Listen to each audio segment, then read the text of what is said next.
Surprise, motherfucker!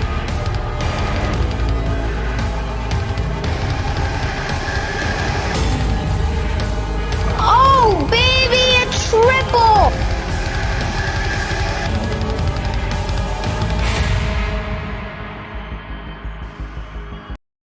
Hello and welcome to another Legends of Runeterra rules video. My name is Conan's son, and if you are pretty confused by what just happened in this video, that is understandable. And I'm going to walk you through what exactly happened here, because we are going to be talking about triggers in Legends of Runeterra and the hidden stack. Let's start with a simple example of how effects resolve. You attack with Poppy and Elise. Then if Poppy is on the left and Elise is on the right, you will just get a 1-1 spiderling because the effect resolves from left to right. So your Poppy attack goes first, then Elise, then your spiderling. You swap them around, Elise goes off first because she's on the left, and then you get a 2-2 spiderling because afterwards Poppy will resolve. This one's pretty well known, but let's look at another example here. In this short clip, we attack with Jhin and Crackshot Corsair. However, you'd think the Jhin on the left side triggers first, but it's actually the Crackshot Corsair that triggers first, and afterwards get the Jhin trigger to deal damage to the stunned enemies. Let's take a look at why this is the case. First of all, we have our Crackshot Corsair over here. When allies attack, deal 1 to enemy nexus, and then our Jhin attack, deal 2 to all stunned enemies. One says when allies attack, the other one says attack. So this is different wording and there is different meaning, because one of them, Jhin, actually has to attack himself to trigger, and the other Crackshot Corsair just has to be around on the board and just has to see, or as you could say, listen to the attack happening to fire his missile. And this term listen or listener is from a recent tweet of Riot Walrus, who was referring to other cards here, but says summon play effects happen before listeners like husks. And in this case, it's not a summon play effect, it's an attack trigger, and this is then a listener. So what do we know? Look at the stack, you know it's resolving from left to right. So the Jhin goes off first, then this Lotus Trap, and then the Crackshot Corsair trigger. The attack trigger happens before the listener's trigger. So listeners resolve after activators, what I called them, and then they also trigger before activators. Crackshot Corsair triggers first, puts a skill on the stack, but it resolves afterwards, the last point. It's the difference between trigger and activate, and this is actually independent of the ordering. If you look here, you have the Crackshot Corsair on the left and Jhin on the right, but still it's the Crackshot Corsair skill over here on the right side. With this concept of listeners and activators, can explain a lot, and also with the hidden stack. Let's take a look at a little bit more complicated example. We're about to play the stagehand here, who will then put his skill on the stack, and we have actually 3 listeners this time for this skill. First of all, we have Jhin, who is at 2 of 3 right now, and his Virtuoso will put a Lotus Trap on the stack. Second listener is our Mana Soul student over here, which will put his Ember spell on the stack. And lastly, we will also have the Power of Jhin in Power of Champions, which we have synced up to also be at 3 out of 4 and give us a captive audience in hand, all at the same time when this resolves. So 3 different listeners. Let's see what happens first.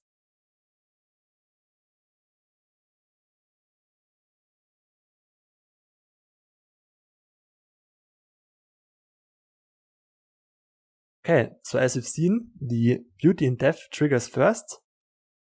This is a hidden trigger because it doesn't put a skill in the stack, and these hidden triggers immediately resolve and gives us the card in hand. This is a really important concept to understand. Visible triggers are called skills, and they only resolve after no player responds to them, and then there are hidden triggers which immediately resolve afterwards. And then we have the Path of Champions, the origin of Jhin, the left side, and then the Mana Soul student triggering afterwards.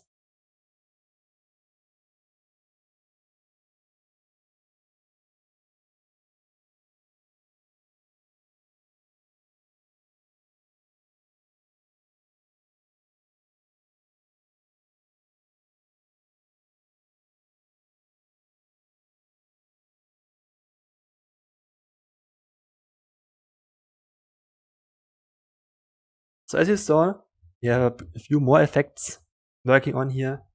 And the first one is of course the damaging beam being on the stack. And then we have our hidden trigger again from the Power of Champions power. Then we also get a level up trigger this time for our Jhin, which was at 11 out of 12 before all of this on the stack happens. However, it is only the last one. And as you might have noticed, this time Minotaur Student and Jhin are swapped around on the left and Jhin on the right, opposed to what we had last time in our example. However, you might notice that the Lotus Trap ordering and the Magic Embers ordering did not change, because the Lotus Trap doesn't actually come from Jhin himself. Lotus Trap comes from Jin's origin. And the origin is something outside of the board, so it happens before anything on the board. It's put on the stack before on the board. So the power is the first one that's put on the board, immediately resolves because it's a hidden trigger. Then the origin gets put on the board. Then we have the Mana Soul, left to right. And then we have the Jhin level up trigger, which again, as a hidden trigger, immediately resolves, leveling up Jhin. And then the stack resolves normally. A lot of different Runeterra interactions can be explained with looking at hidden triggers and the hidden stack. Easiest one would be the Elise and Poppy interaction. Just think about it, these attack triggers are just hidden triggers. Just put them in front of them, and then you would see it's very simple to resolve them from left to right. Elise trigger makes a spiderling, Poppy trigger buffs everybody up. Let's look at one of the interactions that gets asked about a lot. Roiling Sands versus Quinn summoning Veiler. So Roiling Sands is a listener. It says, when an enemy is summoned, destroy me to grant it vulnerable. So what happens when Quinn gets summoned? The Roiling Sands will, as a listener, activate before any summon effects on the card or trigger, but activate. And then Quinn's trigger goes on the stack, summoning or threatening to summon Veiler. No other effects get added, so the Quinn trigger resolves. Then summoning Veiler.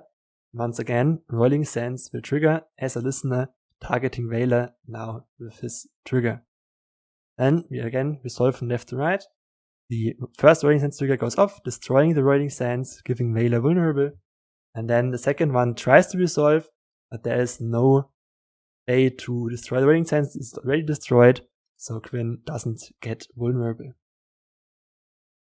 Another common example is with Zoe and the Golden Sisters. Now Zoe, when she levels up, gives you a Nexus, this effect. There's not really a term for it, it's just a permanent Nexus effect. Call it an emblem, an aura, whatever. It's not a Zoe aura because it keeps working and Zoe is not on the board. I'm just going to call it Zoe level 2 in this video. And this effect, not Zoe herself, this effect is also a listener. So it happens when you summon an ally, this does something. Okay, so Golden Sisters get summoned. And the first thing that happens is the Zoe level 2 triggers for the lifesteal. Then the Golden Sister summon goes on the stack.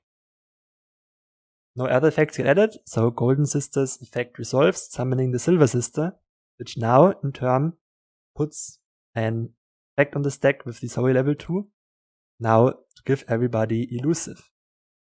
Then the elusive trigger resolves, giving Golden Sisters elusives, and then the lifesteal trigger resolves, giving the Silver Sister lifesteal. So far so understandable. And before we can move on to the actual thing that happened in the game, we have to first take a quick look at Silverwing Vanguard, one of the cards that are often brought up in Riot wording, because it says, when I'm summoned, summon an exact copy of me. Now if you would go with the triggers, normal way how they work, this would trigger, and then this trigger would summon a Silverwing Vanguard, and then the Silverwing Vanguard, because it has the same text, would trigger again, and then summon another Silverwing Vanguard. This would continue infinitely. However, this does not happen. And why does it not happen? Well, first of all, this is very intended by Riot, and there's even in the commonly asked issues is a post-known issue Silverwing Vanguard, which is pretty funny to read through. The only problem is that it doesn't create an exact copy, meaning second Silverwing Vanguard would theoretically summon another copy of itself, on and on for eternity. Since we're not trying to create a paradox, the card is indeed functioning as intended. apparently, a lot of people were reporting this card as a bug, so much that Riot actually put on the support page that it's not a bug. And it makes sense, you just want one extra copy, but it's interesting to look at how this trigger works, that it doesn't actually summon another guy, and this is very important for our Kayn later on. What actually happens is you have to think of this trigger as a flame. And then this flame puts the trigger on the stack, and then resolves, it extinguishes.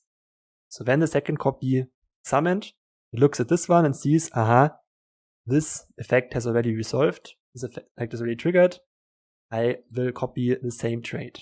Now, because this is also an extinguished flame, a trigger that has already happened, no other trigger gets put on the stack, because there is nothing there anymore. This works similarly to cards like Weaponsmith Apprentice and Mage Seeker Investigator, which both also only work once during the time on the board, and they also, once they have equipped an ally, once you have cast a 6-cost spell, they activate and then can't activate again, even if you make more exact copies of it. This information is stored on the card itself, so even if you put another effect on Silverwing Vanguard to copy it exactly, like the the Azir spell, 3-mana burst, on an exact copy of a card, it would still copy this burned out card and not make 2 Silverwing Vanguards. Now in Path of Champions, there were some interesting bugs regarding this effect. First of all, we have 2 items looking similar to this. Shadow Totem, when I'm summoned, summon an ephemeral copy of me, and Stabilize, which is a power. When you summon a champion, summon an exact ephemeral copy of it. And these powers were notorious for being bugged, and they're also some kind of part in the Kayn afterwards. Of course, what would happen is, if you, for example, had 2 Shadow Totems, they would both, as summon effects, trigger, and then the first one would only turn off the first Shadow Totem that actually activated it, summoning another Poru that still had an active Shadow Totem.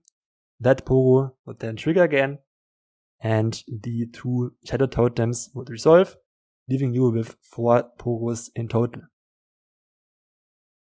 Even more complex things happened when we look at Shadow Totem and Stabilize. The first thing that would happen was to be the Stabilize as the listener, external effect. And this one would look at the Teemo and remember this totem is still active. Then the Shadow Totem would activate, putting the trigger on the stack, and then resolving, turning off the Shadow Totem. But because this one is not summoned by Stabilize, it would then trigger another Stabilize copy, which would then summon a token that is both unable to be summoned again with Stabilize and with Shadow Totem. However, we still have this one, which remembers that the token was active, or the Shadow Totem was active, and then it would re-trigger, and the next one would still trigger the Stabilize, and it would just go on forever. Which is why having both Stabilize and Shadow Totem would cause you to fill up your board with full copies of this champion. This has since then been nerfed or fixed, or whatever you want to call it, and you just get 1 or 2 copies. I don't know exactly how they fixed it, but it's very important to know how this burning out the copyable ability works in the example. Now, let's move over to Kayn. For our Kayn situation, we have a bunch of different effects we have to order. First of all, we have Stabilize Power, talked about it before. Then the Auto Equip, which is a summon ability, which just gives you the Darkin Scythe. Then the Reckoner's Mark, a Path of Champions item, +2/+2, and when I'm summoned, strongest enemy and I strike each other. Stalker's Blade, when I'm summoned, I strike the strongest enemy. And then, because Kayn will strike twice during this, we have the level up, I've struck twice. And then, when I level up, Recall Me, which is a separate trigger. So, what happens if we play out our Kayn here? First of all, I will have this slow down, and on the left side you will see our stack. The first one that is resolving is of course the auto equip from the Darkin Scythe. Afterwards, the 2 strike effects go off. First the Stalker's Blade, afterwards the Reckoner's Mark, killing the 3/1, and then we get the Kayn level up trigger, which will afterwards trigger the Kayn recall. When I level up, Recall Me. And we still have the Stabilize trigger from the beginning. However, because the Kayn got now recalled, there is no symbol that says this unit can't be summoned again. So when the first copy summons another Kayn, Stabilize triggers again, summoning a third Kayn in the end. Now, I'm not really sure why only the original copy of Kayn in the left side of the hand transforms back and not the other one. And as you can see, we only have one instance of Stabilize here. But it still triggers twice because of the effect. Now, once you play another Kayn from hand now, you get to choose which form you want to play him. And once you click on the Rast, we still have to replace one of our units. And then all of our Kayns on the board will transform into the Rast. I hope this video was informative for you and that you learned something about Legends of Runeterra, how this deck works, and maybe the game is a little bit less of a ruling nightmare for you now, and it's a little bit more clear what is going on. Thank you for watching. Stay tuned for future Legends of Runeterra videos. Check out my Twitter. If you didn't come from there, I post Legends of Runeterra rules posts there every day. And yeah, just have a good day and see you in the future.